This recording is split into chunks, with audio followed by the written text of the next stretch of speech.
chill hop. That's how it goes. Everybody, so excited to be here today. It's so funny as I'm listening to this music and I have the countdown going, I'm just hearing like different songs that could work to the beat.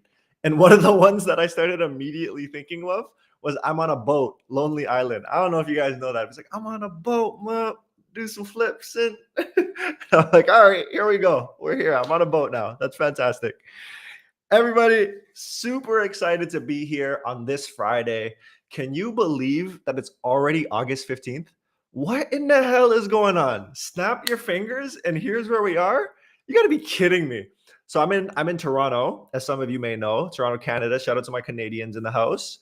And there is this, I think in the States, if you're there, they call it like state fairs. So really big fair. And every single summer, the fair comes around and it's called the exhibition. And whenever the X comes around, that's when it signifies the end of summer. And as excited as I am to like hit a couple rides, eat some cotton candy, get my candy apples, you know, all the junk food that's bad for you, it's a little bit sad because it's literally like, damn, especially in Toronto, we get like a couple months of good weather. Then beyond that, horrible. So I think I'm missing out, honestly. But with that said, I'm so grateful for you all joining us today. If this is your first time here, welcome. This is ThumbstopLive. We are streaming every Monday to Friday from 11 a.m. to 1 p.m. Eastern across a bunch of different channels. So you can catch us on LinkedIn. I know some of you are there right now. On the YouTube side, shout out to my YouTube folks. On the X side or Twitter, whatever we're calling it, I know we're here. And then on IG Live.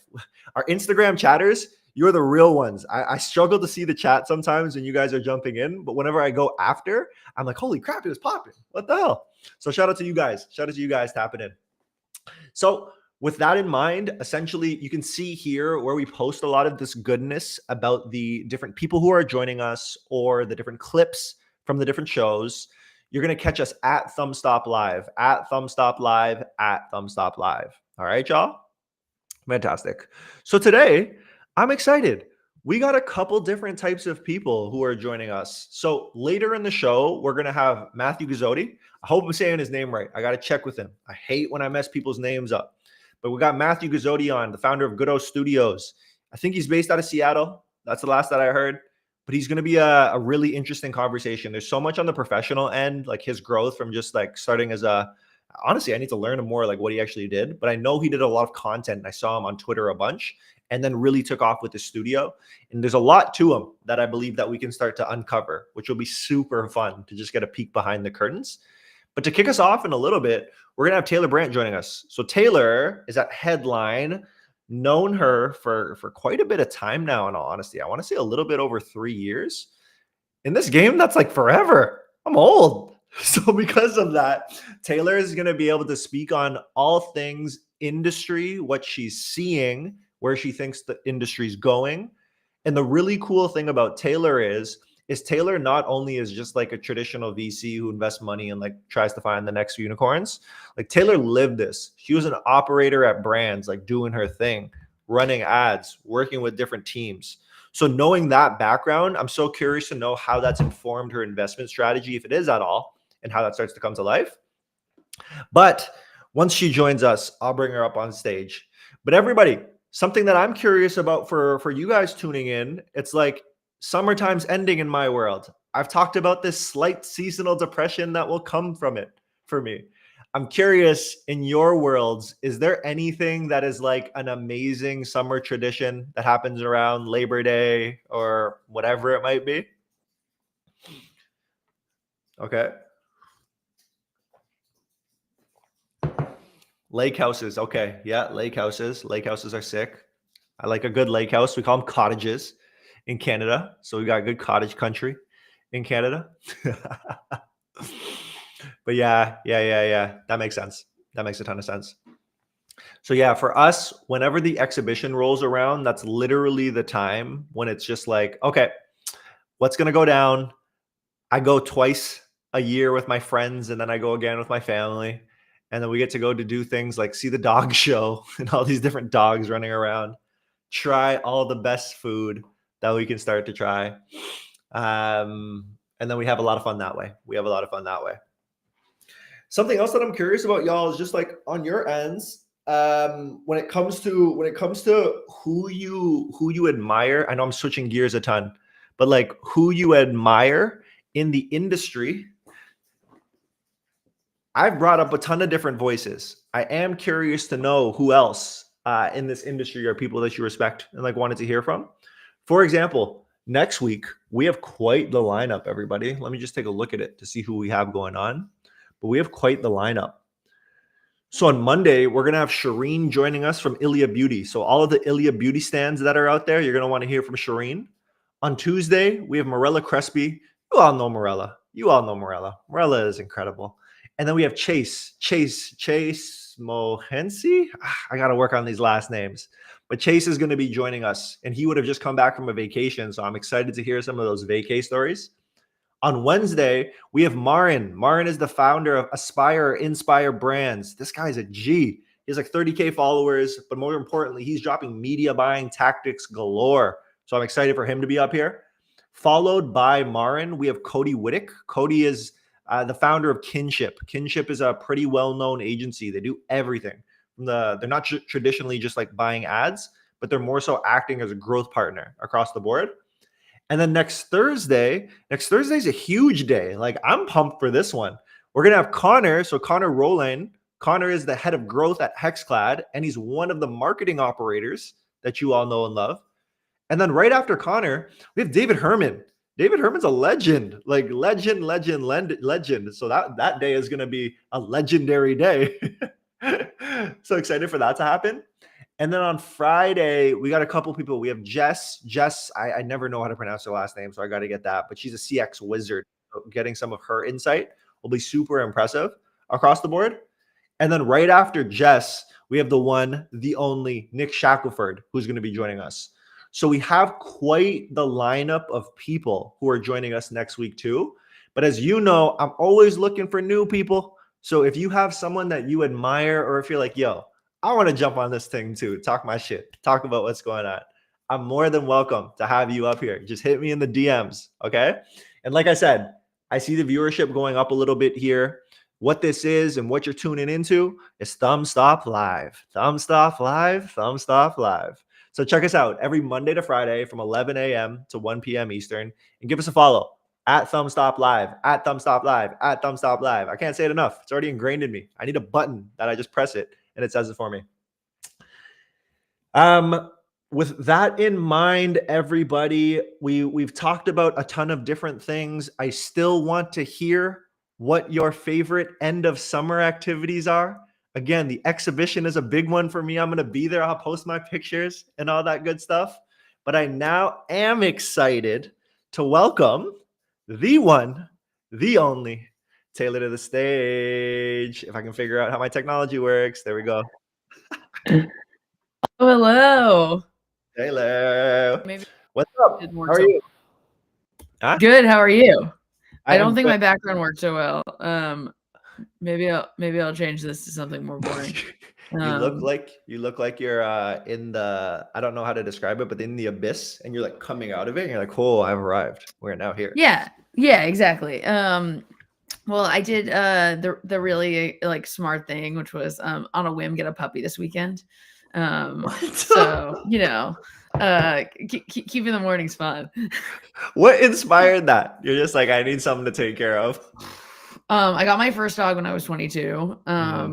And the bright side was I went to work for startups very quickly. And like part of the motivation was many of them would let me bring my dog with me. That's freaking hilarious. So what type of dog did you get then? It's like a golden, it's like mostly a golden. We adopted it like 2.5 hours away. So we think it's a golden with some mix of cool stuff in there. Looks kind of unique. So, and then the dog that I've had since I was 22 is not so happy. She's pretty actually upset. Oh. She's like, get this dog away from me. She was like, I was living a chill life. I'm so happy. And now you've brought a young, like unlimited energy disruptor into my life. Come on. I thought we're past this, Ma. I thought we're past this. Exactly. That's exactly the moment we're having right now. And I'm like, that's why we moved to California, to fit more dogs into our lives. That's so funny. Taylor, one of the things that I was talking to our audience about earlier is like in Toronto, I was just saying I can't believe it's the August 15th at this point. And then in Toronto, there's this big like fair that comes around at this time of year, the exhibition. And it's like we will go to the exhibition and it's so much fun, but it always signifies the end of summer. I think I've talked to you about this one before. But I was wondering in your end, is there like anything or any end of summer traditions that you'll get now into? I'm wondering exhibition, Calgary Stampede, which one's bigger? Calgary Stampede. It's not even close, honestly. Yeah, it's not even close. I'm not going to try to compete. I'm not going to try to compete. I keep debating this, like, do I ever go to the Calgary Stampede? But it seems so daunting in your 30s to attempt the Calgary Stampede, even though it feels so like the only way I can become a true Canadian in my soul is to go. But no, honestly, this is gonna sound like the bad version of it is the week before. So for me, it's the U.S. Open. When I was living in New York, like that is the signifies. I played college tennis. That signifies the end of summer because you can go to the U.S. Open and it is either like okay temperature and like we're starting to hit fall, or it is blisteringly terrible. And so it's just like right on the cusp. People sort of act depending on like that, like the temperature that the US Open has. And it's just like, I feel like tennis like has really like the viewership has just continued to go up. So it continues to be this like mecca in New York that sort of signifies the end of summer. The bad one is like everyone goes out to fundraise after Labor Day. And so now everyone does the like, it's the week before Labor Day. It used to be the week everyone takes off. Now it's like, but we might go out and raise next week. So do you want to see your data room a week in advance? And like, it's actually the week that just like everything hits your plate of like people you've been trying to date for a year. So it's about to be busy. Okay. Yes, exactly. Both of those are cool in all honesty. Both of those are cool. And then just to touch upon the Calgary Stampede. So at Motion, we got a couple people, or I think it's like a pretty big squad now who's in Calgary, who's like petitioning to get an offsite happening out there. So it's just like if you want to go to the Stampede and have people guiding, you'll definitely have the right people. It's like the locals who can take us along the way. Yeah. Well, it's funny because like Headline's heritage is German, and so like the Europe team goes to Oktoberfest quite often. I have never been to Oktoberfest. My husband is from Calgary, so it feels like until I go to the Stampede, I will not have been inducted into the true Calgarian rite of passage. It's like I ski sunshine in the winter with the wind hitting your face, and I go to the Calgary Stampede. Like I need both ends of it to really be inducted. Oh man, I always love the energy when talking with you. I think just for our audience who might not know you at this point, like can we start nice and easy with a quick tell us about yourself, some of your work experience, some personal experience, honestly anything you're willing to share, and then we can jump off from there. Yeah, totally. So I'm Taylor Brandt. I'm a partner at Headline. I've been here for about 4.5 years, and been in venture for about 5.5 years. I help lead our software initiatives at Headline. Mostly, I say I invest in the way people buy, sell, exchange goods and services across the world. And so I think that could be as weird and different as helping like independent operators run businesses, sell services, like make that look more like traditional commerce, to as far as like actually helping the way people like the next generation of commerce enablement, supply chain exists. So I work with companies like Navoda, a B2B marketplace and vertical software for the diamond and jewelry industry, Verse Medical, a patient discharge system for hospitals, obviously Motion. So it really spans different elements of like this like buy, sell, exchange experience. I work with a company called Heidi Health, which is really just making doctors' lives better and allowing them to spend more time with patients, ultimately have more time with patients and service more more of their patients, which like makes their business run better. It makes them want to stay in practice longer. And so I always think about that at the core of how I invest. That really came from a place that like I've always, I was an operator on the commerce side. My career to venture was like a little bit, different, I think, than most, not just the operating, but I actually started my career in forensic accounting, investigating money laundering and embezzlement. And moved to New York, started like was an accountant, started teaching myself like SQL and Python, and didn't like Emory did a very bad job of like introducing people to the startup ecosystem. I think like loved Emory as an institution. I think they were like a really traditional institution. So part of the reason I became an accountant was because people said like you want to be good at business, like be a lawyer or an accountant. And I committed my freshman year to like go to an accounting firm, which I look back on and think was pretty funny. But it wasn't until I moved to New York that I was living above entrepreneurs. I was living with a person in venture. I was like, I'm in the wrong industry. And it was funny because like you, even in accounting, you knew that unless if you like ultimately your success would be like, can you sell business? And so that I've always believed I could do, but I was like, I want to believe in what I sell. And so I started exploring startups, and I immediately got drawn to this like there was a lot of things happening in the ecosystem. Square had just started, like we were at the like card scanners on people's phones. Shopify was just starting to come into fruition in a meaningful way. We started to see like the modern data stack start to come into fruition. And so I was like, okay, I just need to like get onto the startup side and go learn, operate. And it's funny, like I look back and I had many, many opportunities to work for companies that are now worth many billions of dollars. And I didn't know what I knew today. Like I look back and I'm like, well, I could have been at a different, like at startups that like would have been the shiny story and up into the right. But I actually learned more from not. I went to the companies that were for people and was like, teach me everything, get my hands dirty, use the technology to get into partnerships, to get me into doors. I loved meeting investors, and people either love it or hate it. There's like one or the other. But to me, it was like access to honestly like former entrepreneurs and like really cool, smart people. And I was like, I just get to talk to them about technology all day. Like this is fun. And I honestly thought about the venture side, like sort of off the bat, and went to people in venture and they said, good luck, you're an accountant. Call us probably never. And they're like, but like go operate. And so I operated for many years. I was on the operating side for like 8 years. And I ended up working for a company called Rockets of Awesome during the peak of D2C in New York. So it was founded by Rachel Blumenthal, following sort of the success of Warby Parker in New York. And there was this amazing community of D2C brands. And it's funny to look back at New York technology, like the tech scene then, because that was the technology scene. You had a couple of healthcare startups that had done fairly well. Fintech wasn't even nearly as prominent as it is today. And so D2C was it. And I like, and I it was worth it. Like whether we saw the outcomes we thought we would see, I got to like basically touch everything. We got to implement new technology from the data side. We got to implement new technology from the personalization and data science side. Like we were doing all these things manually, the things we take for granted that are like in Shopify.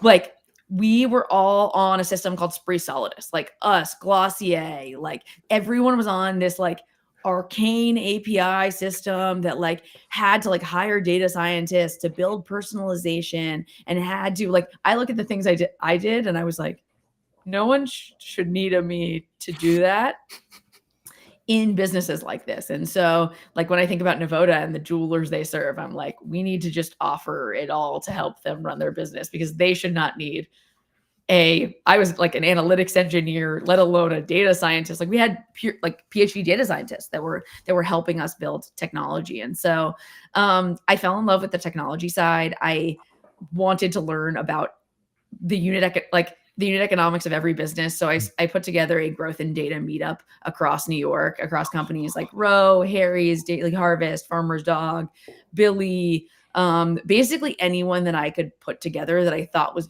like the smartest people on those teams who are driving real impact. And like part of why I think you and I vibe is that was those people. They were like, they called themselves a job, but they really would do anything to like make a business successful. And what I found was that not the same thing made each of them successful. What made Warby good? What made Daily Harvest good? What made Harry's good? They were all good at something, like really good at something, but they weren't all good at everything. And I was like, what if I could just take pieces of each of them and learn and see what they do and like test. Some of that was tooling, some of that was data, some of that was personalization, some of that was retail.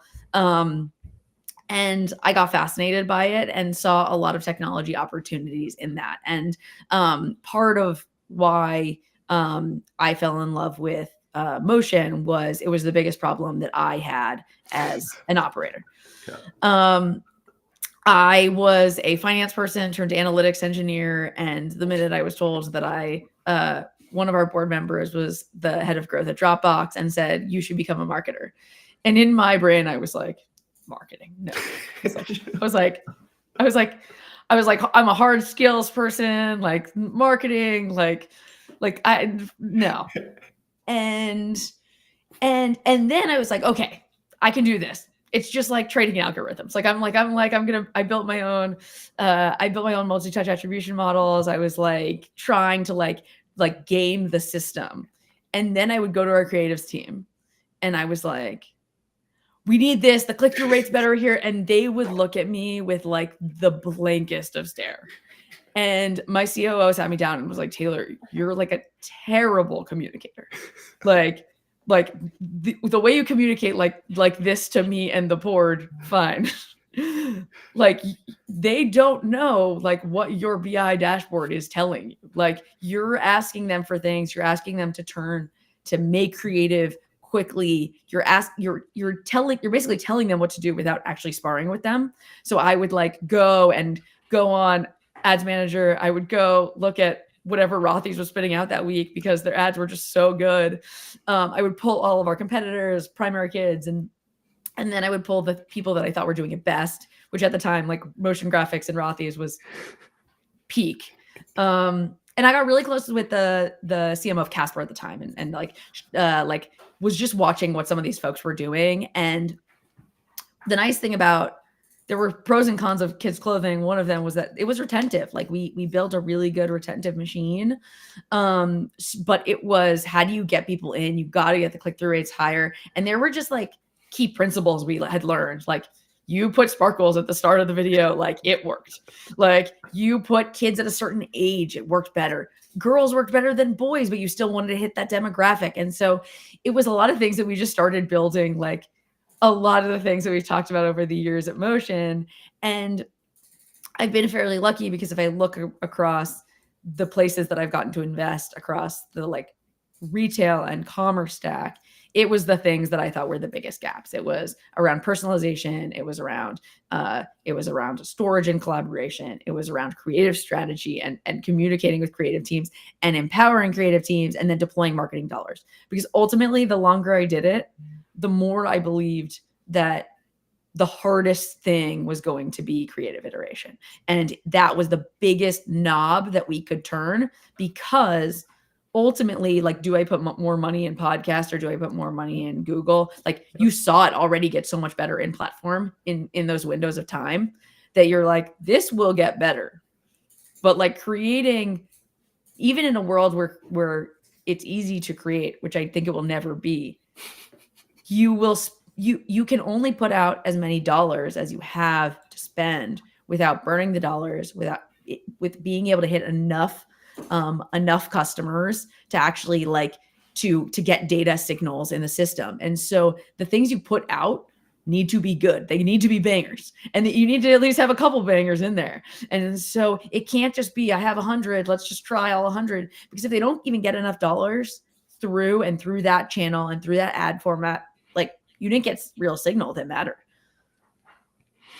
You just gave me so many clips in this. That is so helpful. That was way too long. So everyone who's seen me like go through this, like I talk about, there's the live viewership, of course, and the interactions that happen, which is incredible. But like we get thousands of views through the clips we put out after the fact. So it's like, that's the real thing that I'm shooting for with this stuff. And you just gave me like the huge farm, you know, I'm like, all right, sick. Like I'm good. I'm done. I'm out. So I have so many different follow-ups on just like why you're wired the way that you're wired. But I was talking to a lot of people that I was mentioning I was going to have you on, and like I talked to a lot of performance marketers. I talked to a lot of creative agency founders, like performance agency founders and stuff like that. One of the questions that they always have is like, venture, huh? That's cool. I actually don't know what they do all that much. It's like I know there's money, but like what is it? So I guess what I'm curious about is like if you can talk about I don't know if the best way to word it is like what your day-to-day looks like, but Yeah. also layer on top of like what type of companies are you looking for? Do you care about the problem they're solving? Is it founder led? Like how do you view the world? Yeah, 100%. So venture capital, like I think a lot of different forms of investing, but I think venture capital and like specifically is like you ultimately are given money by LPs, and you invest in assets to reach a target return. So early stage venture, like you are going to try to like if you're a seed fund, like every deal, the goal is to like return the fund. For early, but you do sort of like early blended, you're probably trying to get a deal to 10x every time you invest. That doesn't mean that funds are actually returning that. The targets are more like or 3 to 5x funds on aggregate. We have seen in the history of venture vintages in which you do see like outlier performance and 10x funds, but the goal is really to over that 10-year time horizon to drive those LPs that return. And to do it consistently. Like the even better is you have some funds that perform just like outlier incredible performance, but every fund drives really strong performance that drives them back to their base case. And when you're thinking about this as like pension funds, endowments, like you like the onus is on us to drive incredible performance.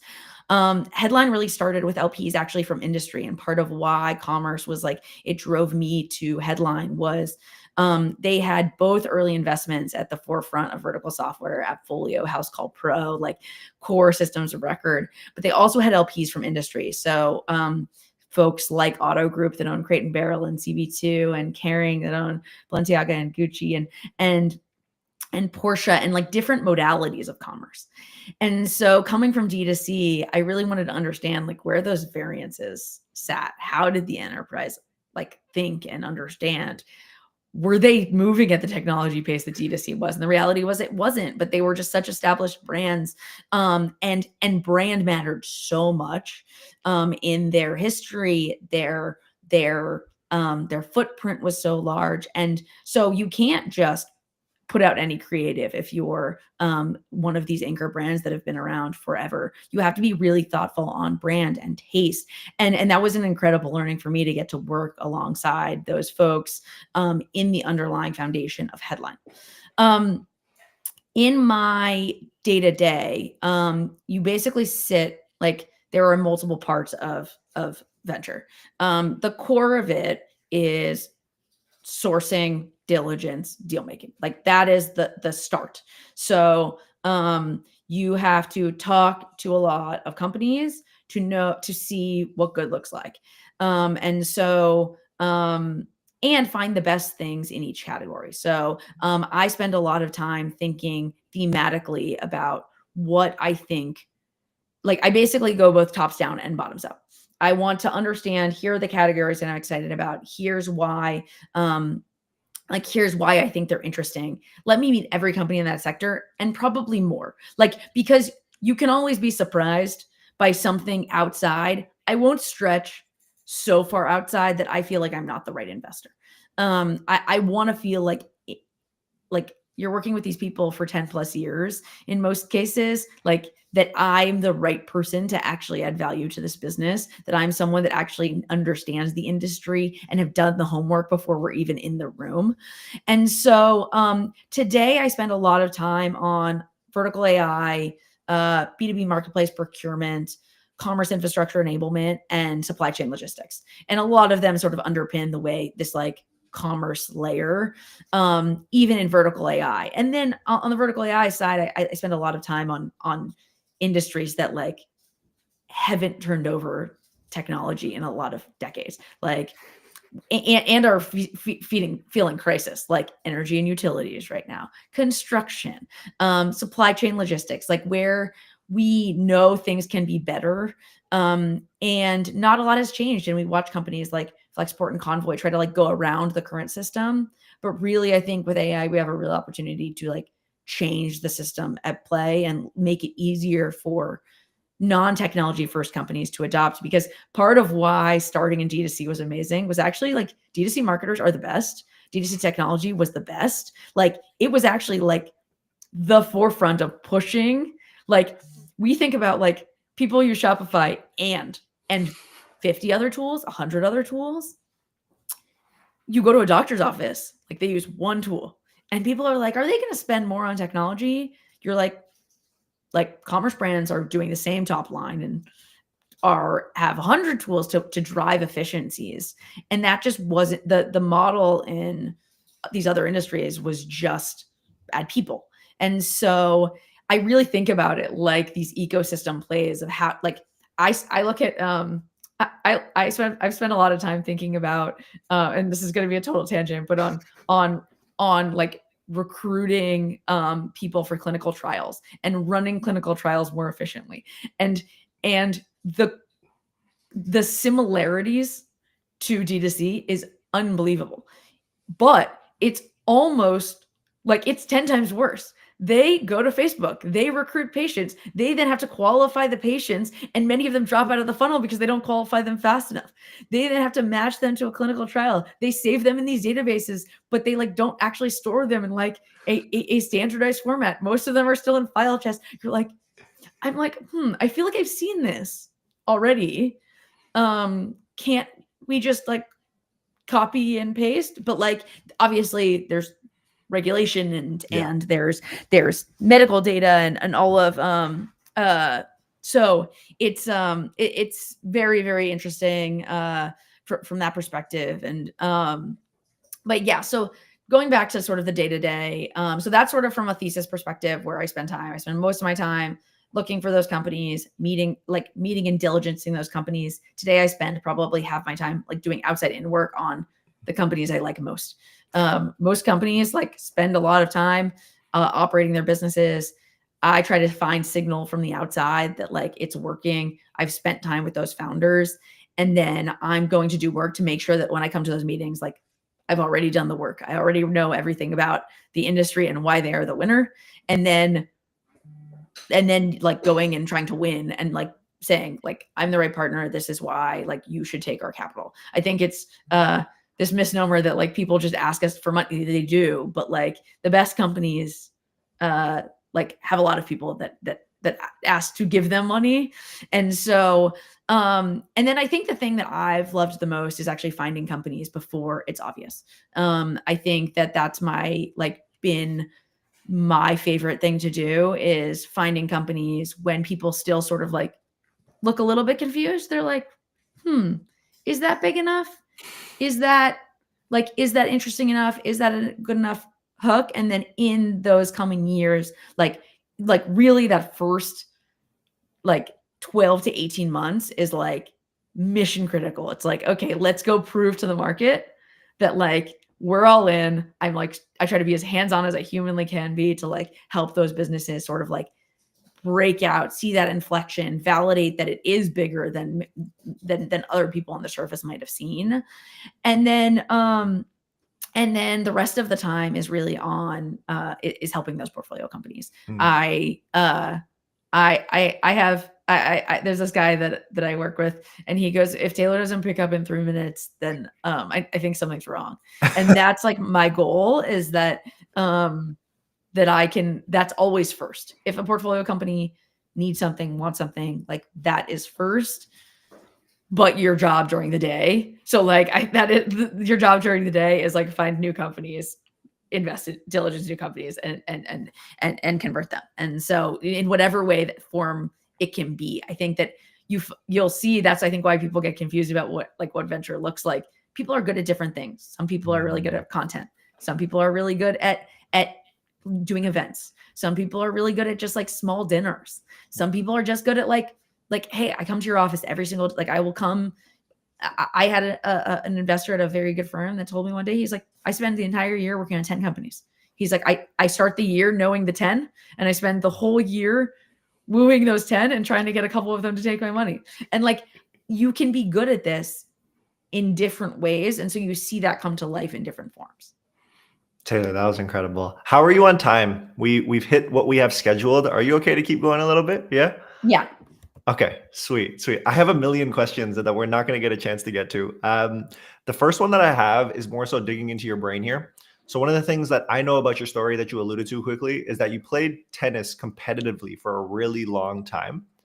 And something that I'm curious about is like, what did sports teach you about how you approach your day-to-day, if anything, and how you approach your day-to-day now? Yeah. So tennis is a really like unique sport because you play it individually your whole life. And then you play on high school and college teams in a team format, but still individually. And I think that parlays into a lot of like my career. And if I looked back, I would have actually worked on the things, like some other things, and like we'll definitely have my like future kids play on team sports and get the cross collaboration. Um, what it teaches you is like intense independent work ethic. No one else is telling you to show up. No one else is pushing you to work harder. Like you have to create your own opportunities, open your own doors, and like know it's on you to succeed. And so I think that push and motivation is like pretty like through lined through my whole life. I think that like there were kids that just like stand out from an education perspective at a very young age. I think what stood out to everyone was like, Taylor's going to compete. And so if you put me in a universe of really smart people, then I was going to compete. If you put me in another universe, like I was just going to compete within like the pool. And so what I always try to do was like pick the next pool and be like, okay, go Taylor, go Rev and compete in that pool. I think that venture is like as close to college tennis as you can get. And you see a lot of college tennis players in venture. Alex Clayton at Meritech is one of the best investors out there. Jam and Ball at Altimeter. There's many of them that have come through, and Stanford tennis obviously has a bend, but like tennis is one of those things where you have this independence, but you also work on a team in college. And so you understand that the concept in college tennis is that you have to work really hard independently and you have to deliver independently and support the group in winning, or the collective does not succeed. So you can win, but if the team doesn't win, the team doesn't win. If you lose and then you cause the team to lose, like you've now caused the team to lose. So those things are like really similar in the fact that you're like, I have to deliver and then I have to help my team deliver. And so I think that is really similar to how venture works. Like you're independent, you're pushing yourself to succeed. You still want to, you show up for your teammates when they need you. You want the collective to all succeed, or it doesn't matter. And I think also that was like a little bit of how I thought about operating. And I actually think in 2020, my intention was to go start a company. It wasn't to go to venture. I think I would have been a bad founder. And I don't think that I would be a bad founder today. I think that people learn a lot in founding and learning and iterating. But what I can look back in hindsight is that like I was a really good IC and I was a really good team player. I was not a really good manager. And I would jump in and just fix things, and I would do it myself. And I think that if I took that into a startup without recognizing it, that now I can look back and recognize it. Like in that time, I felt like I'm good at these things. Like I can do it. But the reality was I couldn't do it because the best founders hire the right people who are better than them at almost everything, can spot that earlier, can convince people earlier than anyone else that what they're doing is important and it's an amazing mission, and can let go of things. And that doesn't mean everything. I think there's like this fine line of like founders have to be in the thing until it starts to click and then they can hand it off. we're just like hiring the expert and like being like, it's okay, and not actually having like there's a fine line that I can like look back on now and be like, okay, now I think I could do it. But I think at that time I would have done it poorly because my skill set was not managing people, hiring better than myself, and seeing, like, I could see 360, but I couldn't do that. And I think that that's where my biggest weakness, and part of that comes from that like independence of just like, I'll figure it out. And venture does really lean into that. Like I would say the funnier piece of the venture market is like VCs sit on boards and tell people like how to operate their business, and they have a lot of pattern matching to tell you to collaborate and say, hey, based on what I saw in this business, like you should start looking for like a head of talent sooner. But the reality is they're operating like these small organizations themselves that have a lot of ICs and don't have a lot of like clear structure that startups have built themselves. And I think it's really funny because I watch it and I'm like, oh, they almost like they need to go through the same. And this is not like, I think Headliners does an incredible job of this, but I've looked across the entire venture industry and I'm like, they almost like never take a step back to be like, how do we make the engine run in the same way? We spend so much time thinking about that startup engine, and we do have a lot of like, I will say, like, obviously I operated, but then I also have gotten to watch many companies. So you do see, okay, I've seen it here. How do I apply that here? But it is funny. It's not, because we're all spread thin, there's not ever a ton of time put like being like, how do we make our own engine run better? Wow, that's so crazy. That's so interesting. On the going back to like tying into tennis, I think this is just like a funny question in my head. I'm trying to figure out about you. Did you ever talk some smack? Like, was that allowed? No, this is like what made me not a good tennis player. Like I was like, so I was like a really good, like I was like a good junior. I had back surgery in 9th grade, and like literally my hitting partner at the time went from losing to me to then playing number 1 at USC. Like the jump happened. Like I left for a year, I came back, and like everyone was better than me. But I wanted to be everyone's friend. It's funny, I'm more competitive in business than than I am in everything. I've always wanted to be liked. I think I'm more okay today than like I've ever been in my entire life. But like in high school, people called me a pushover, a people pleaser, like all of those things. And it was probably the thing. Like my parents would make fun of me. They're like, you're in a tennis match and you're like introducing yourself and like telling people you're like, what are you doing afterwards? And my parents were like, I don't think she has the like enough bite for this to be it. And I think the reality was I always knew it wasn't this wasn't the be all and end all for me. To me, tennis was an incredible learning opportunity. It was also incredible, like leverage. It opened doors that like you wouldn't have otherwise. It made like the world, like, I think it was an incredible opportunity, but I never was like, hey, I have to be a professional tennis player. I think that was never really what I was aiming for. I really wanted to play in college, and like in a dream world, it was like I was still good enough to go play for Stanford. And unfortunately, back surgery and a couple and like just probably not being good enough was not going to happen there. So real, Taylor. So real. And like honestly, when I look at your journey and like you now, like it just looks like this up and to the right in the same way you describe your portfolio companies. I guess something that I am curious about is like along that journey, when I look at it, I'm like, yeah, crush. But then along the way, is they're like boom, boom, boom, boom, boom, boom, boom. That's starting to happen. So what I'm curious about is like, was there a moment where you're like, yo, I don't know if I'm gonna get through this thing, but then you ended up being able to push through? Oh my God. Every other year, 18 months. It wasn't until I'd say 2 years ago that I was like, it's all good. Like, no matter what. I'm now like, I now see the world differently. Like, I give venture a lot of credit for this, is like, I love what I do. My intention is like to be one of the leaders of Headline for the rest of my career. and within that be able to do like fun and creative things. I think like there's an ability to like stretch the bands of like what venture looks like today and what venture will look like in an entrepreneurial way.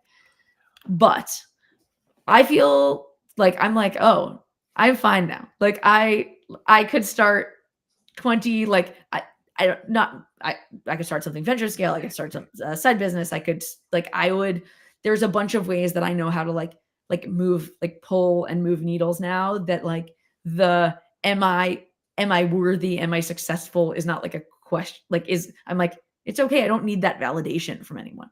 And that was part of why I think I would have been a bad founder, is because in 2020 my whole identity was I need to be perceived as like good at startups.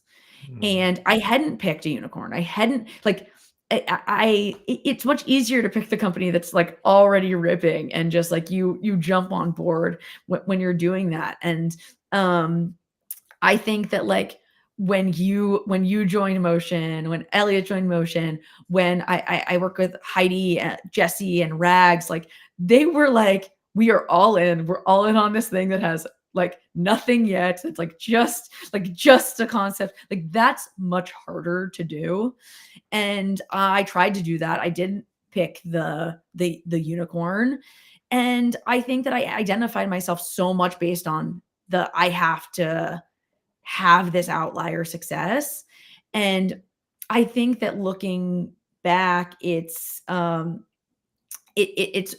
like it's a really funny thing, because I like now know like it's okay. It's like I didn't need to put all of that pressure on myself. I was doing like I was driving a lot of impact. I could have gone to a lot of other places, and I chose to like push through and try to solve problems and find amazing places and work with great people. I think that was like really important to me, was working with a team that like made me better, made me grow. I had a boss that I would go work with for any time, a million times over, and really like helped me develop as a human being.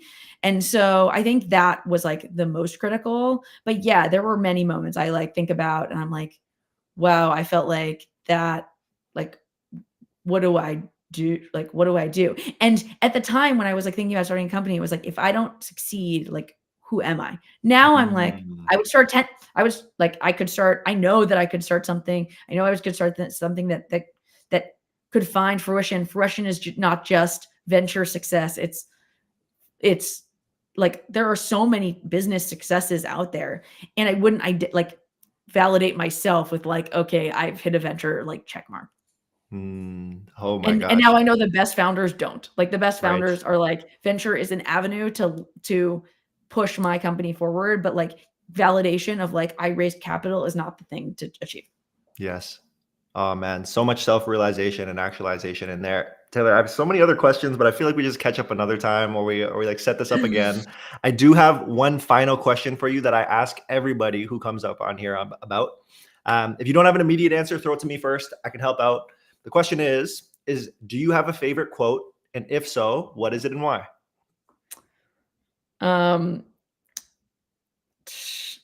Okay, there's two. The first one, because I'm gonna give you two because the first one is too embarrassing. It's oi with the poodles already. It's from a show called Gilmore Girls. As a child who grew up, in that era. Yeah. Both the mom on the show speak at the pace that I do, and the daughter was like just trying to be like this high achieving, like nice high school student. And oi with the poodles already, when you're a dog obsessed person, is just like when things are like going to crap, you're like oi with the poodles already, and it just lightens the mood and makes you feel better.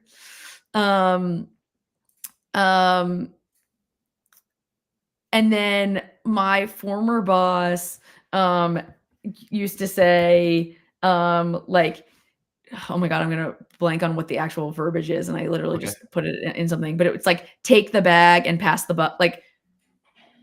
Like take the, like when things are bad, take it on yourself. But when things are good, pass it down to the people who deserve to get lifted.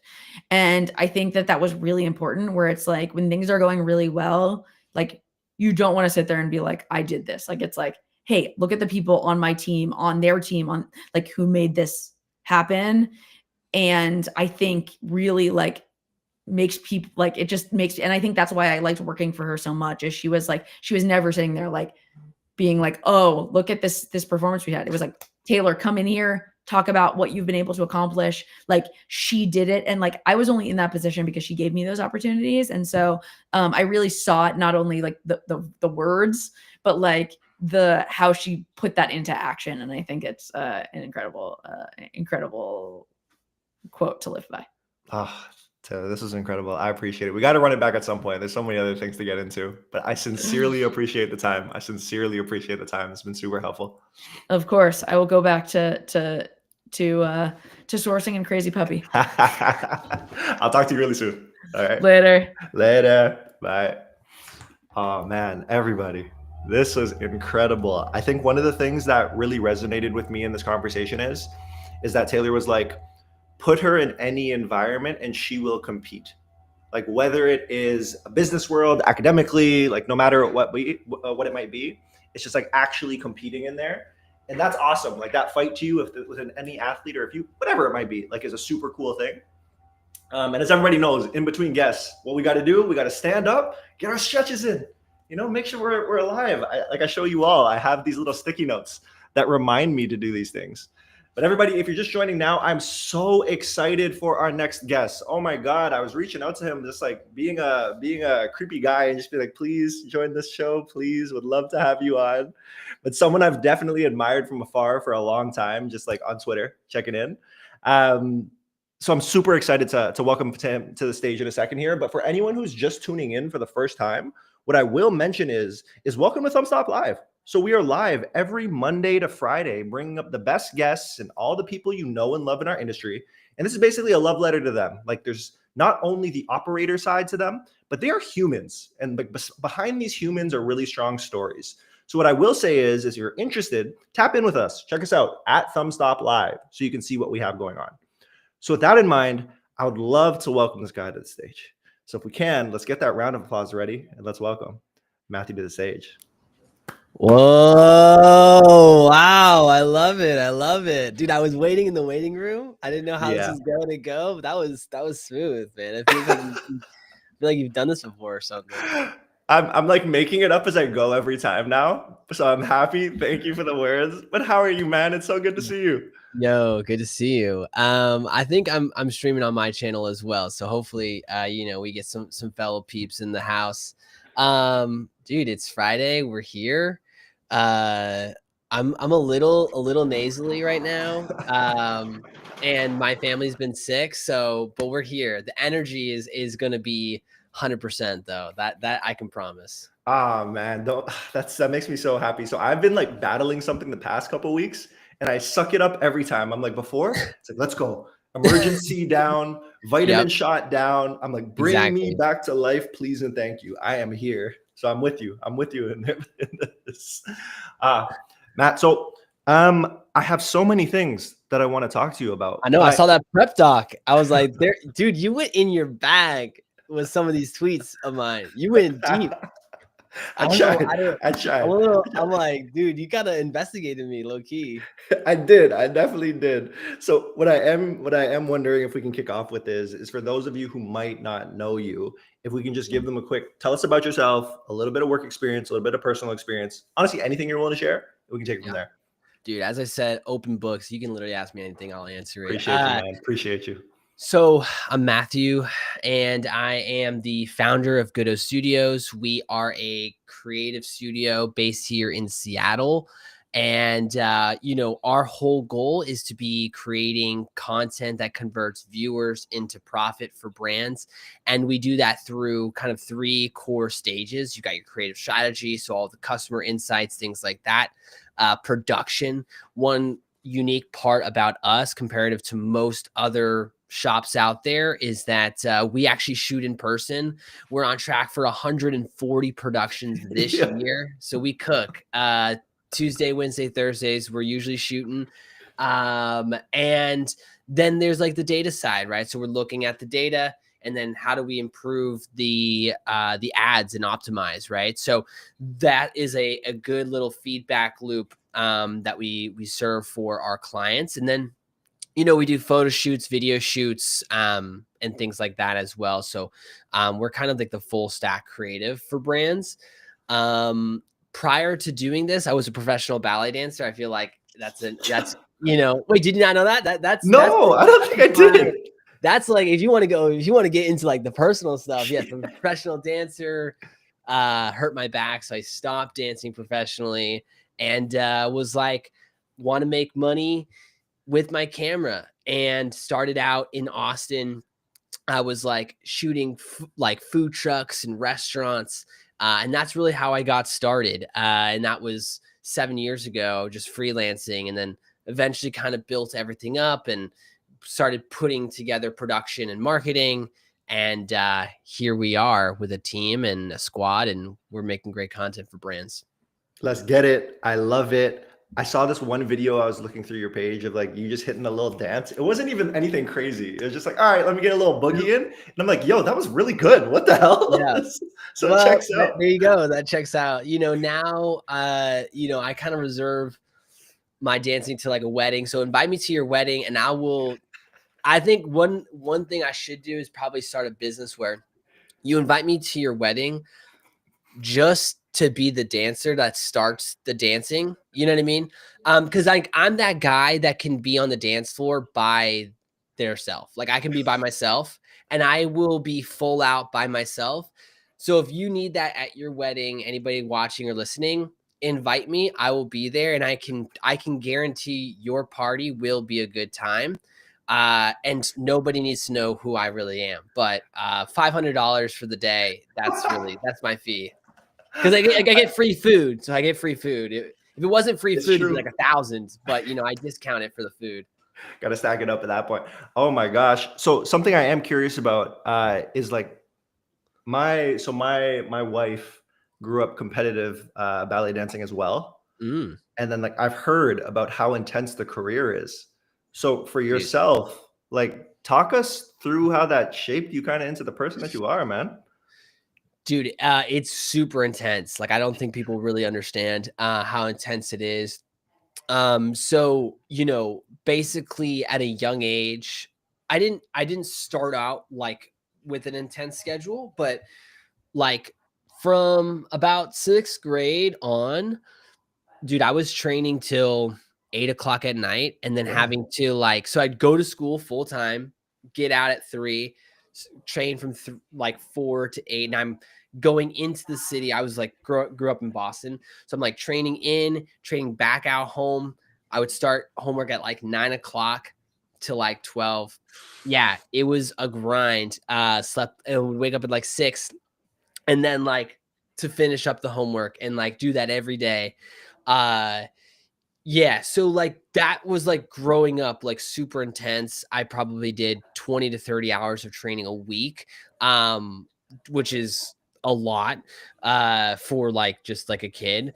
So if you've ever seen like gymnasts and things like that, like when they talk about their training, it's like for the Olympics, it's like, yeah, that's about the same amount. We probably do a bit more. And we also have not as much infrastructure as well. And then, yeah, the career, you know, I moved out here to Seattle, got to dance here for a bit, then moved into to Austin and danced there for a bit. And yeah, just like, dude, it's all like all in your body, everything. So it's a grind.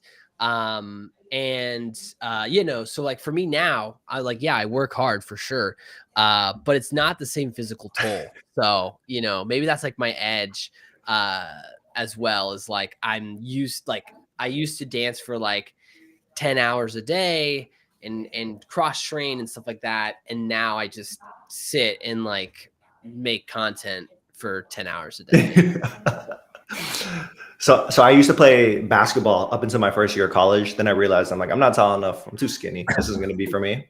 But something that I am curious about when talking to other athletes is like trying to understand what you loved about it. Cause like to go professionally, there's something that needs to exist that like wants to push you forward. So I'm just curious, like, what would you say that you loved about it? Dude, the thing that I miss is the performance.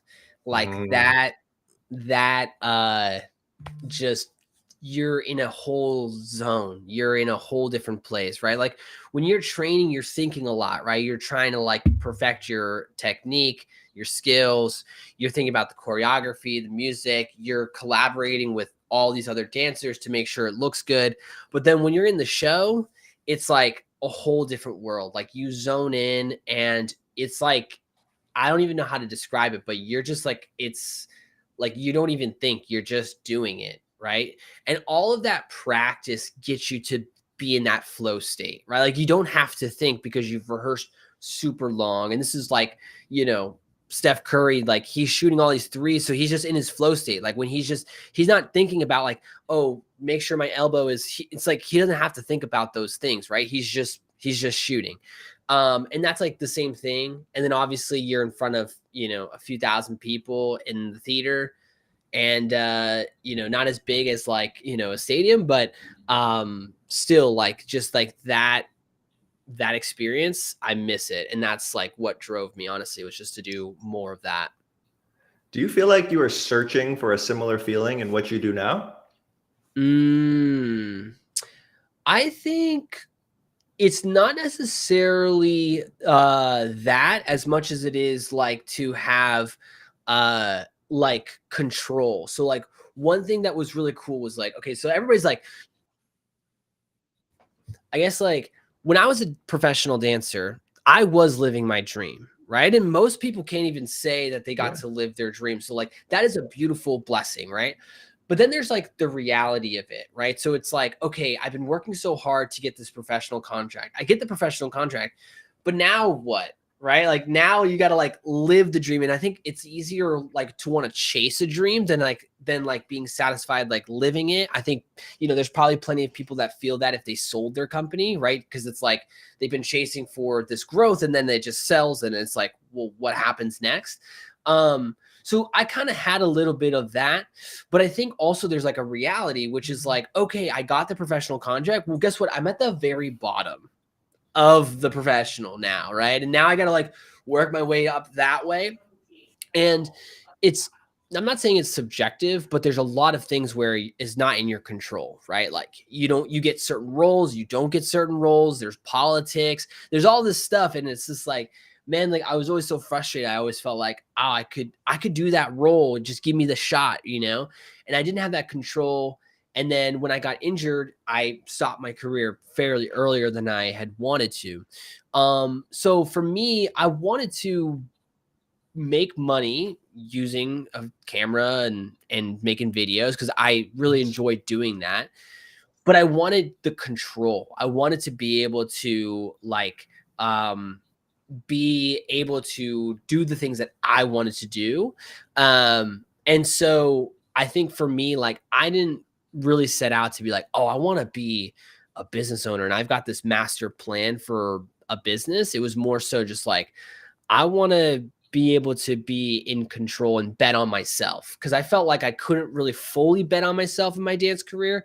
So I felt like I was young enough to just be like, I'm going to try this. And if not, I'll figure out what my next steps are. But like, I'm going to try and bet on myself and like have 100% ownership of this. So if it goes down, I'm going down with it. And I just like that idea of ownership. So I think that was more of the feeling that I felt, less so than like the performance aspect.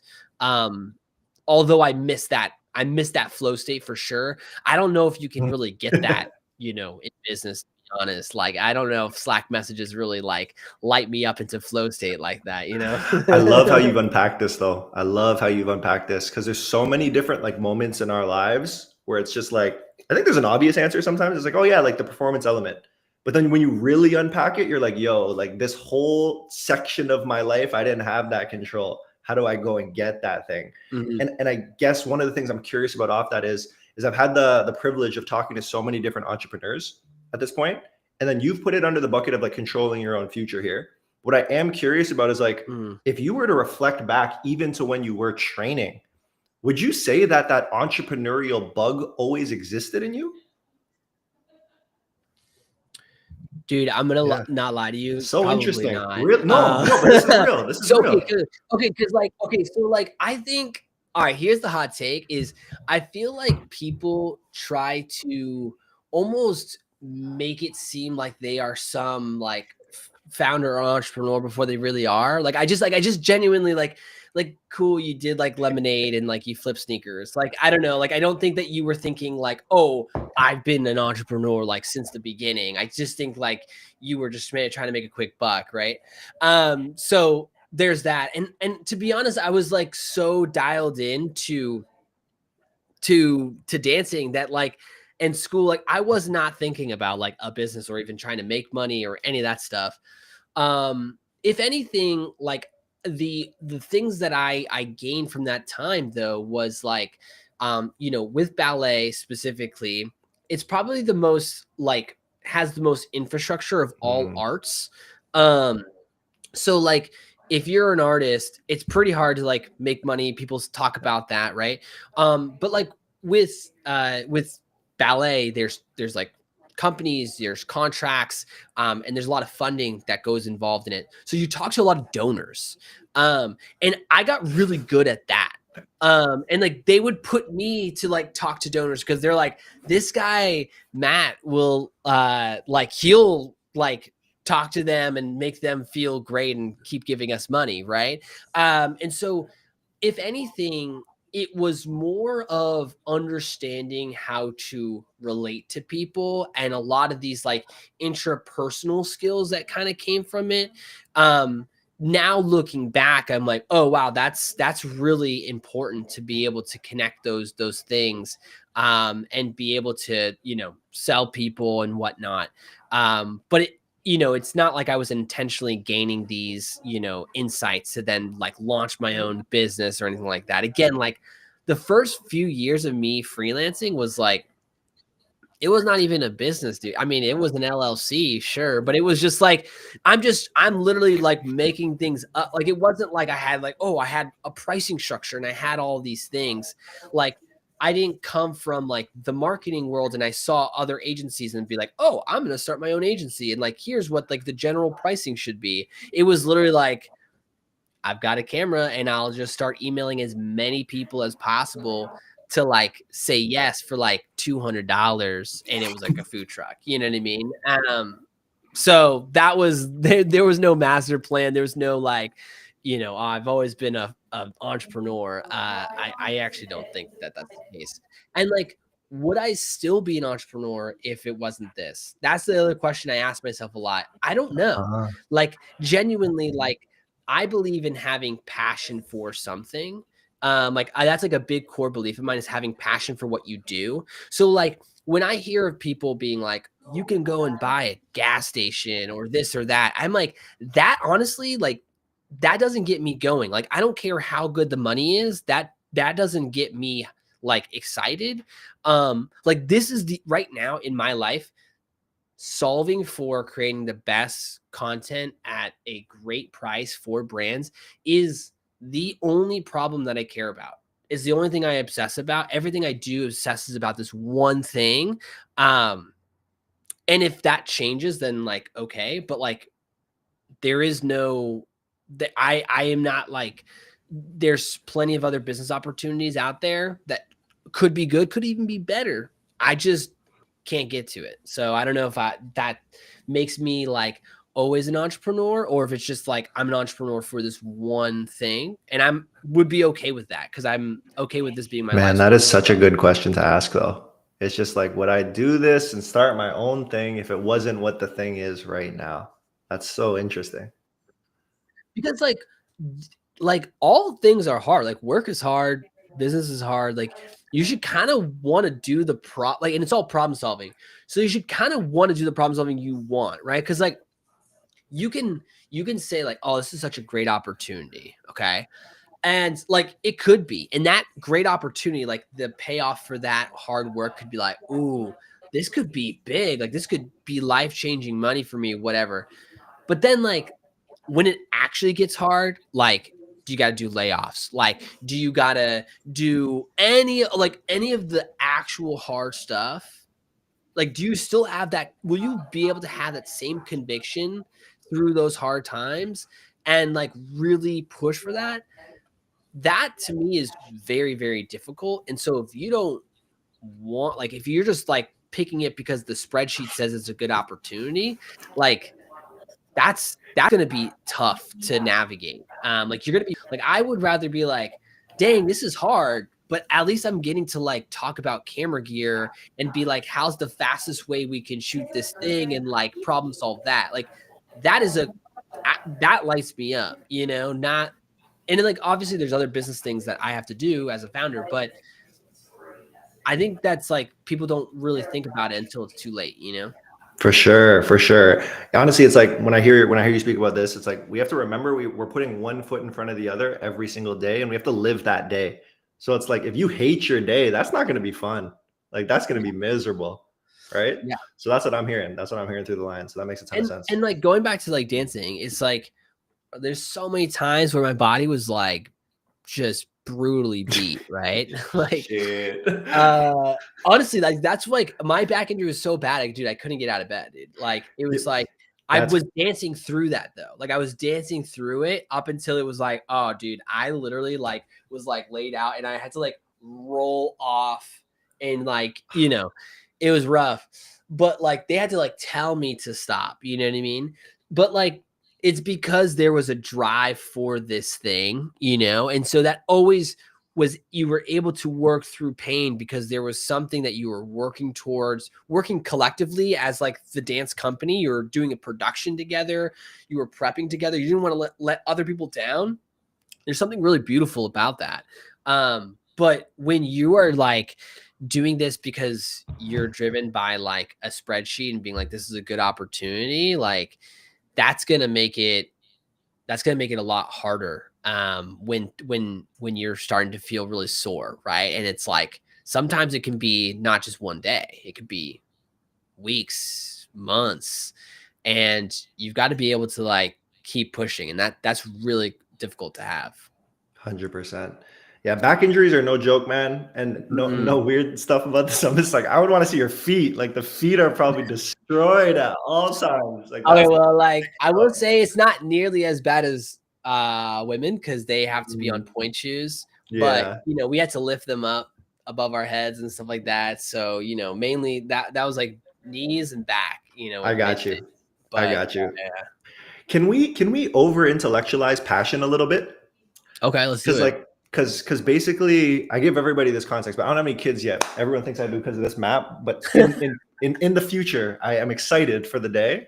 And I'm kind of like crowdsourcing because I know at some point I'm just going to be like talking to my kids about like, what do they want to do with life and what that looks like. Yeah. And the word passion is such an interesting one because I think like a lot of generations were told, maybe not our parents, but like before, it's just like work in your passion. And it's trying to figure out like what that means. And I've been spending a lot of time talking to folks on like how they define what passion is. Is it an intersection between multiple things? Is it emotion? What makes you feel? How would you describe it? Well, let me first say this. I actually feel like people did not tell me to go after my passion. I think because mine was art. So if your passion was computer science, they'd be like, oh yeah, keep going, right? Like, but no, like people like me being a dancer was not it. Like there was like, I mean, even like with my parents, like I had to like really convince them. See, I was going to a very good high school and I got into a great college, great university, everything. And I told them, I was like, I need to do a gap year. Well, that gap year is now a gap life. I never went back. But the thing was like, I really had to like commit and I really wanted to do that thing. But it was like very hard to do because most people think, oh, you're an artist, you're not going to make a lot of money, And honestly, right now, like, the reason why I think, you know, as I'm building my business now as I believe somebody who is a creative person who is doing photos, doing videos, although I'm not the one doing every single part of this, right? I've created the studio now. You know, like I want to be able to like make money and be like, no, like you can go after your passion. You have to find an economic way to do it. but like you can do something and like make money doing it. And I think you can make money doing anything. Mm. So I think that I don't love when, at least growing up for myself, I felt like I heard counter to that. I think that was kind of like a little chip on my shoulder a little bit as well. That kind of really drove me. But going back to like passion, I have a 14-month-old, and I think a lot about what do I want him to see or get or like whatever. Cause I think it's super easy to be like, oh, like he's gonna be the next cyclist of the Tour de France and also being in the NBA and be like the next Peyton Pritchard. You know, I'm not saying Michael Jordan or anything like that because you know I'm white and short, so it's like you got to know your heroes. He's gonna be a Peyton Pritchard type person. You know what I mean? A sixth man. But you know, other than that, but it's like you know, the point is like I just want to encourage him and any other child that I have to be like, if they feel an inkling to be like, let's go all in on that. Like, let's just keep going. One of the biggest blessings in my life was when I started dancing, not because I saw a show and was like, oh, I want to become a ballet dancer. Like that was not it. What it was I was in a public school in Boston. There was this program with Boston Ballet that was called City Dance, and it just gives inner city kids a chance to dance. People who couldn't pay for this thing, people who never would have thought to be in ballet or any of these like highbrow society type stuff. And I just got lucky and I did it. And I wanted to kind of stop. I didn't not like it. I liked it. I didn't, but I wanted to play baseball. I wanted to play sports or whatever. But my mom was literally just like, it's free. Like, just do the next year. Just do the next thing.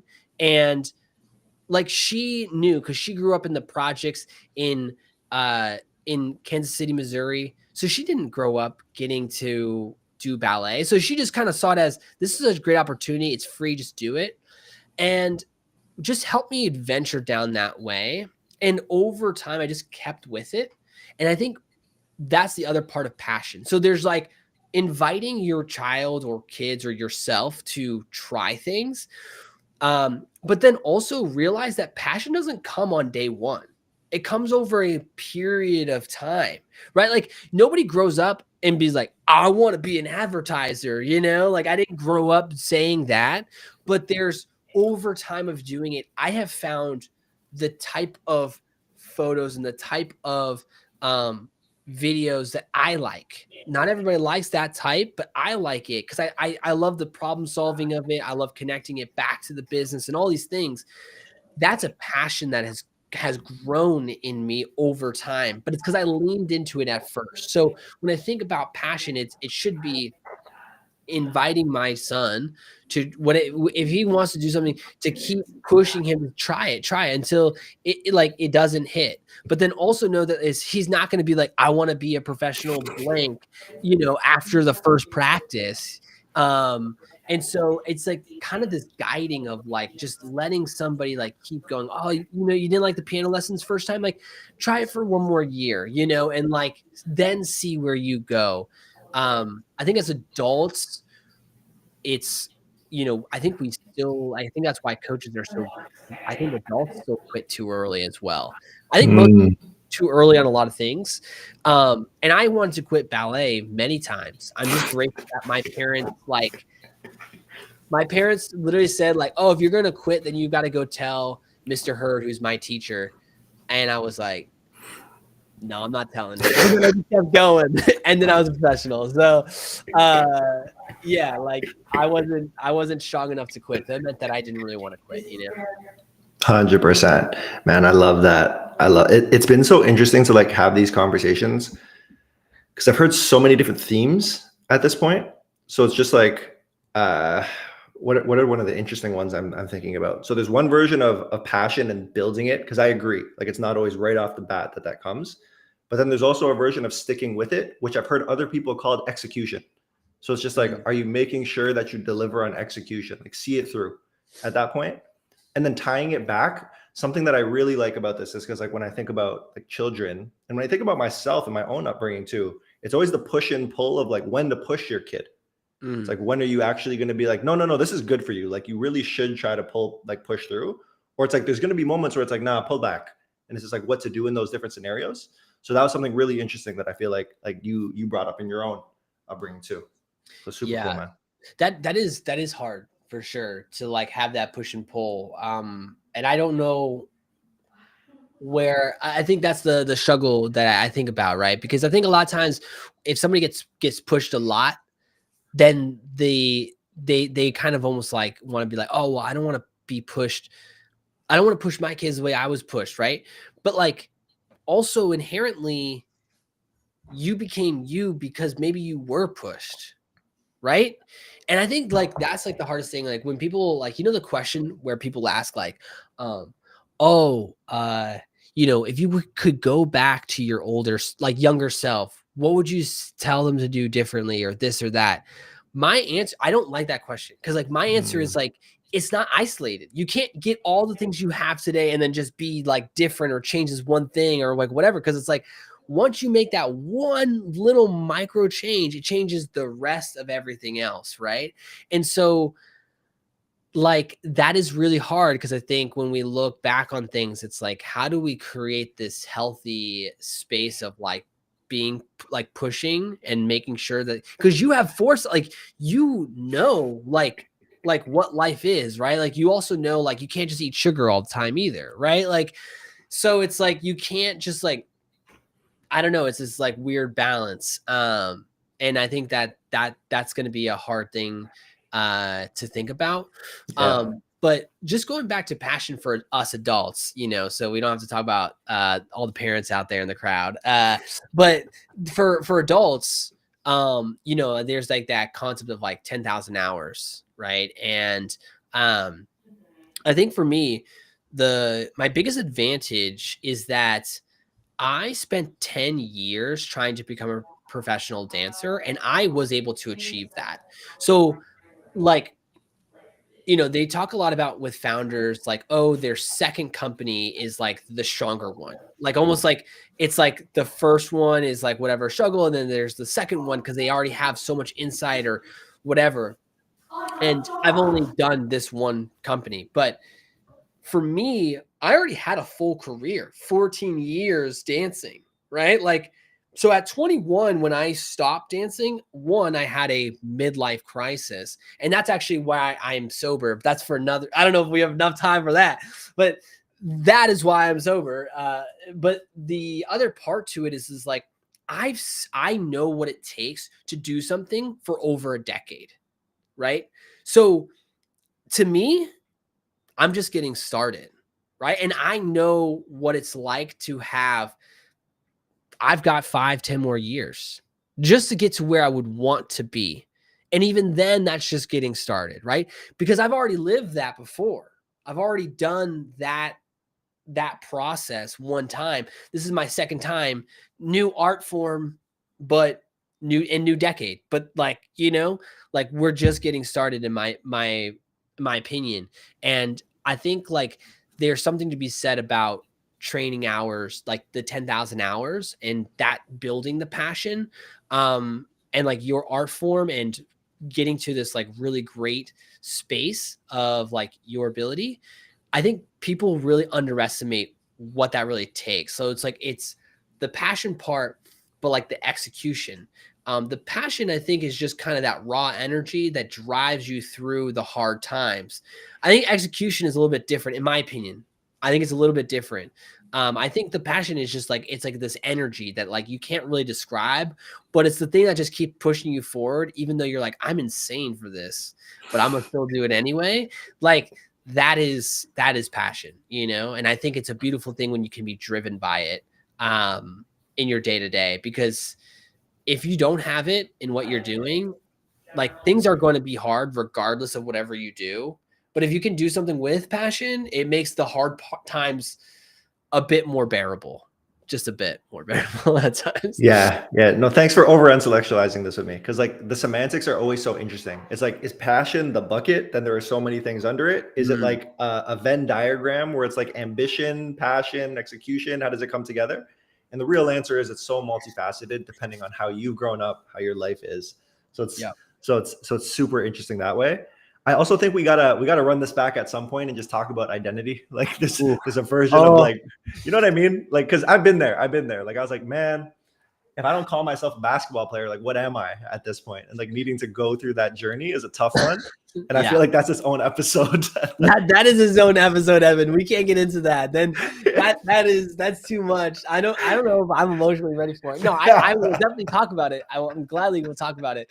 But absolutely, there's a lot. There's 100%. A lot to that. 100%. And the dark side of not being clear on your identity. Most definitely. Learn that Most the hard definitely. way. Most definitely. Oh man. Okay. So one of the things that I did that you alluded to earlier was I pulled some of the tweets. I'm gonna show a couple of them. So the first one that I want to bring up is more, I'll say recent in the last couple of years. It's going back to LeBron James. Breaking the scoring record.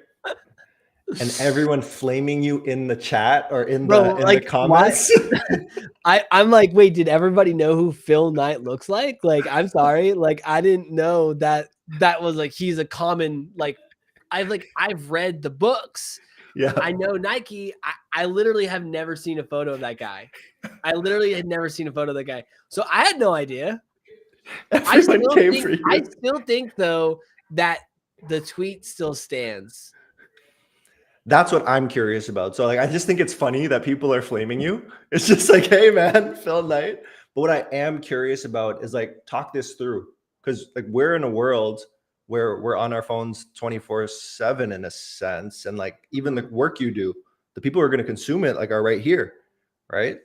So I'm just curious to know like what your opinion is on obviously the tweet, but then how that applies in our day-to-days. Yeah, I mean, this is such a hard question because it's like I create for the internet. I can't control how people, consume. So I think like it's kind of one of those things where I can have a philosophy, but I can't necessarily like push that philosophy on other people. I think you just want to be intentional with it. And I think that like, let's take that example, right? Like literally, you know how many cameras are there? Like you think your iPhone is better? Like your iPhone video is looking grainy with that 5X just to see it, and you probably missed it. And are you really going to show anybody? No, you're going to go back to the broadcast as well, right? Same like why? Like that's how I feel about like with like the two sons. Like I'm like, you don't need that. Like, you know what I mean? Like just like be in that moment. So I think it's dependent, right, on situations. But I think in like big moments like that, it's like, dude, you don't really like look back on the same way. Now I will say that life is fleeting and you want to take photos and get moments. I think that's a beautiful thing, but I think being intentional with is important. One thing I've tried to do is to take less iPhone photos and really work on film photography.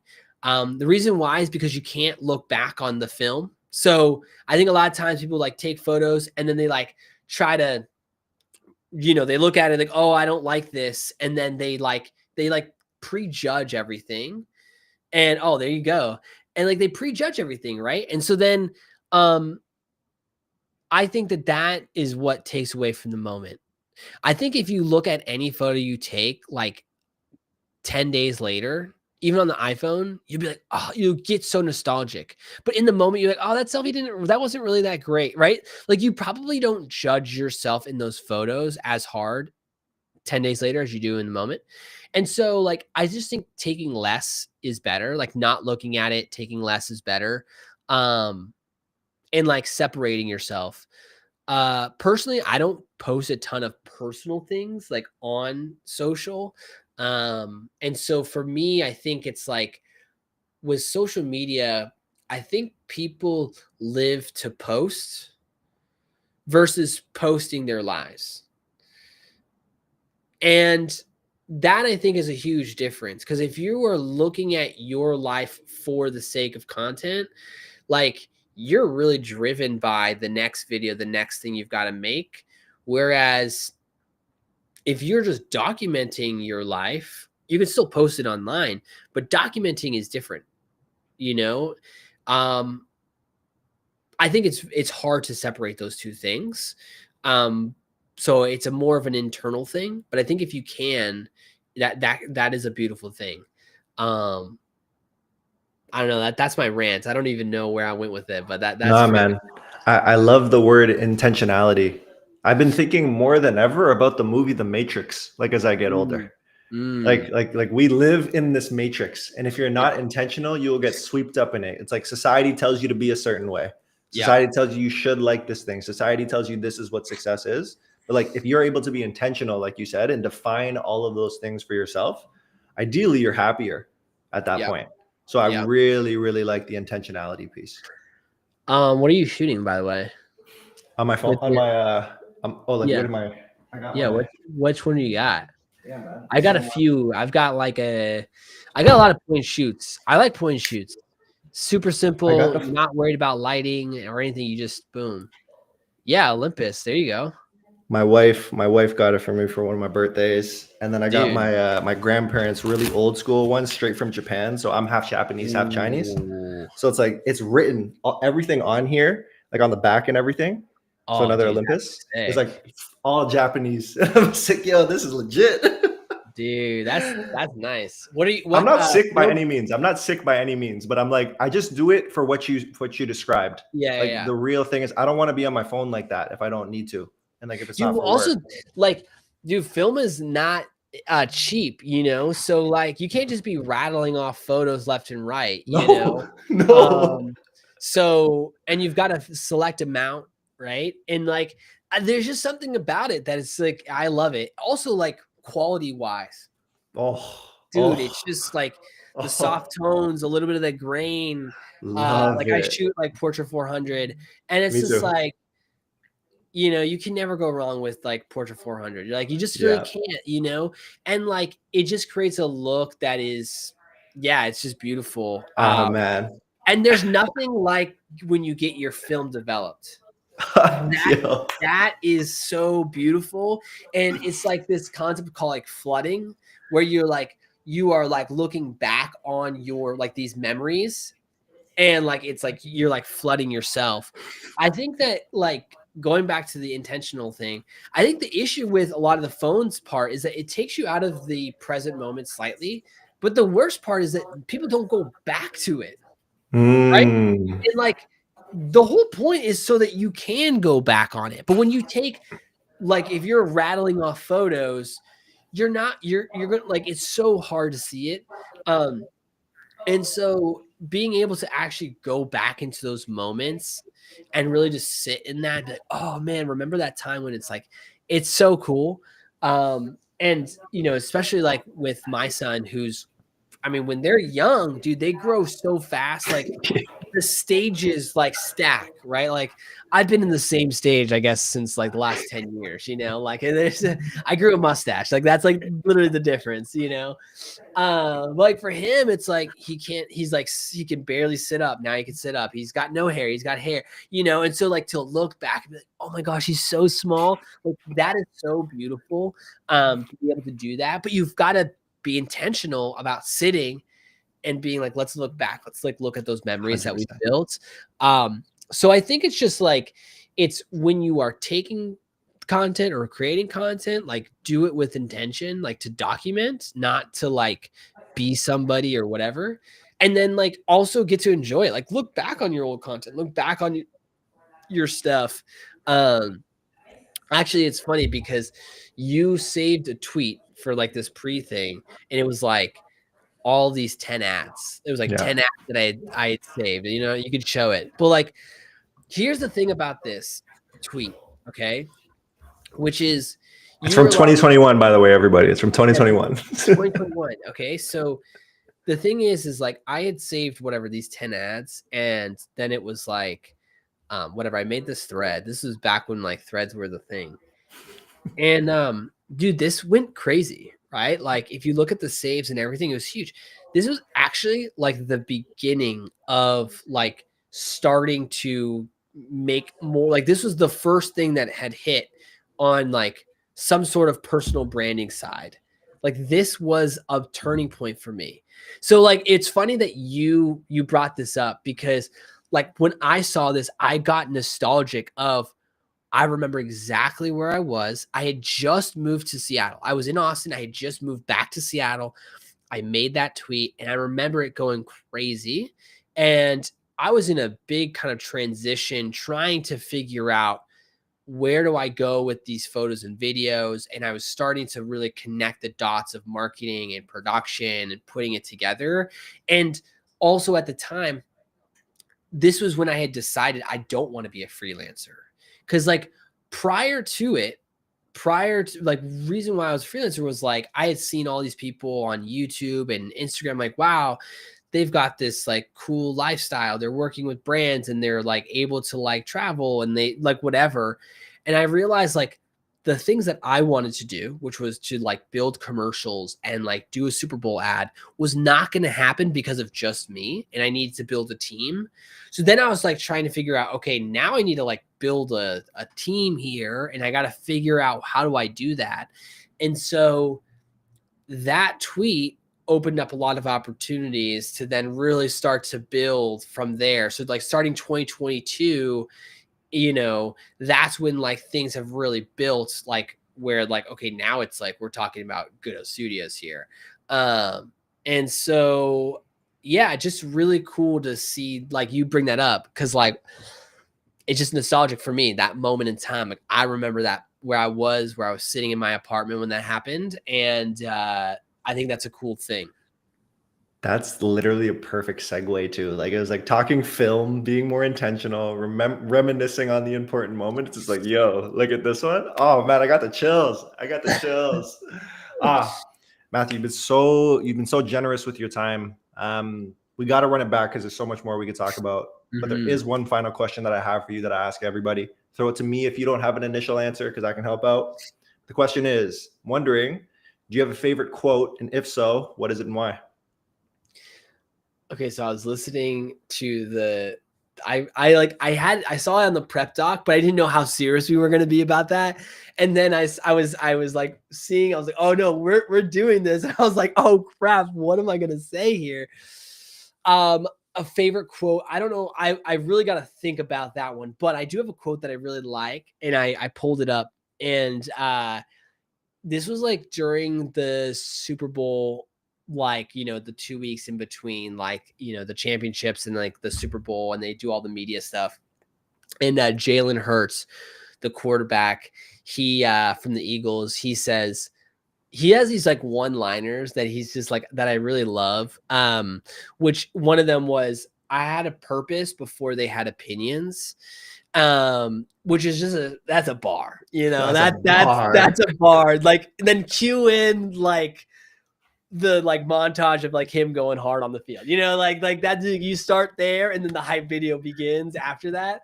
But I think that's like, that is a beautiful thing, because I think like to get started, you got to believe in yourself first, you know, like, and then there's going to be people that are for you, and there's going to be people that are against you. And that's just how it is. Right. But like, you've got to have that purpose, you know, that's the thing that's got to ground you. But also remember that when people do have opinions, like, they weren't there when you first started, right? Like, they weren't there when you, like, nobody was watching. Like, that is where the foundation is. Like, you are here because you did things when nobody else was watching or caring about you, right? And I think that is something that's super important to like take in, which is like, do the things that like nobody is like watching, like keep putting in the work even when nobody's watching. But also remember, like, you lean in, like, that's where you build confidence. You build confidence through those reps, and like, you build it through the purpose that's driving you, the passion, like we talked about, because people are going to have opinions about your work, the things you do, whatever, but it honestly doesn't matter, because you're going to be driven by your purpose, you know? And I think you got to know that first, but when you do know it, that's where you can start to build confidence in your journey, wherever that takes you. I love it, man. Any final words for the audience, or tell the people what you have going on? Man, just like, I don't even know. I appreciate you having me on. Follow me here on Twitter. I try to, talk a lot about creative strategy, production, but then also I try to say funny things as well and be sarcastic. If I've offended you by my sarcasm, I do apologize. I'm from Boston. But I'm usually just like, life's a joke. So like, why not have, why not be fun? That's pretty much it, man. I love it, man. Yo, thanks for coming on here and being so authentically yourself. Like, this is incredible. I appreciate it. We got to run it back at some point. Dude, we got to run it back. But I, I was watching the Foxwell one, and I was like, dude, and you had reached out to me. I was like, let's get deep. Let's do it. I'm an open book. So I'm glad that we found our way into some deep things. So like, we could talk about ads all day, but like, I think people want to hear these things. I don't know. I don't even, there's like 0 viewers on it. Nobody wants to hear it. Nah, man, we have over, I think it's like 140 people like at this point who are live for an hour. Okay. I don't even know. I don't even know. Yeah. All right. Yeah. So, all right. Well, there you go. People do want to hear about, the passion. And I love talking about this stuff. I think it's important. I think like we should have, clear understanding of like what we're doing, right? Like, cause it's like you're looking at data, you're doing all this stuff, but it's like, man, take a step back and appreciate what we get to do. It's a beautiful thing. But yeah, let's run it back. We can talk about identity next. Ooh, we might need 2 hours for that one. Like just a full 2 hours. That's going to be crazy. We could do that though. We can set that up. But yeah, I agree, man. Like there's so much, like there could be beef on Twitter. It just seems like, or it seems like a toxic place, right? It's like, yo, these are all humans at the end of the day. Like if we know how each other is wired, it's just like, come on, like, are we really that different? So I'm trying to like put this together as a love letter to the community at this point, throwing in some nuggets for other people along the way. So. All right. Well, I'm gonna sign that. I appreciate you, man. I appreciate you, Matt. You're the best. You're the best. Let's keep talking for sure. All right, man. I'll catch you later. All right. Yep. Appreciate you. Yep. Peace. Oh man. These are the conversations I love, guys. This is exactly why I kind of like set out to do this. Again, I've talked to you all about like an evolution of ThumbstopLive and like what I kind of want it to be in the future. But for the initial goal of just creating a community where it's like, we really know these people. We really know these people. We really know these people. And like Matt delivered on so many different parts of that, right? Like giving a peek into his brain on the professional dance career that he had. How did that start to inform how he views the world now? And like entrepreneurship, not necessarily baked into you, but being super clear and having a foundational principle of I want control. That's so powerful in what we have going on. And I think some of the other things that Matt and I talked about are like really, really interesting topics, right? Like how do you make sure that you're in the present moment when it's so easy to be on your phone and capture these different moments? How do you make sure that like you are living a life, as I describe it, where you're opting into the matrix and you're not just saying, okay, life, take me wherever it goes and I will be swept up in the matrix. So I think there's so many different like real elements, the people that we have in our community. And everybody, I sincerely appreciate the eyes and ears. As you know, I sincerely appreciate the eyes and ears. So this is today's episode of ThumbstopLive. We are live every Monday to Friday from 11 a.m. to 1 p.m. Eastern. If you want to tap in with us, check us out at ThumbstopLive so you can see what's going down. But everybody, enjoy your weekends. This has been an absolute pleasure. You know, I'm going to bang on my protein smoothie. I didn't get a chance to because I was caught up in conversation. But if you ever have any questions, hit me up in the DMs. I got your back. But y'all, this has been a blast. Take care. Peace.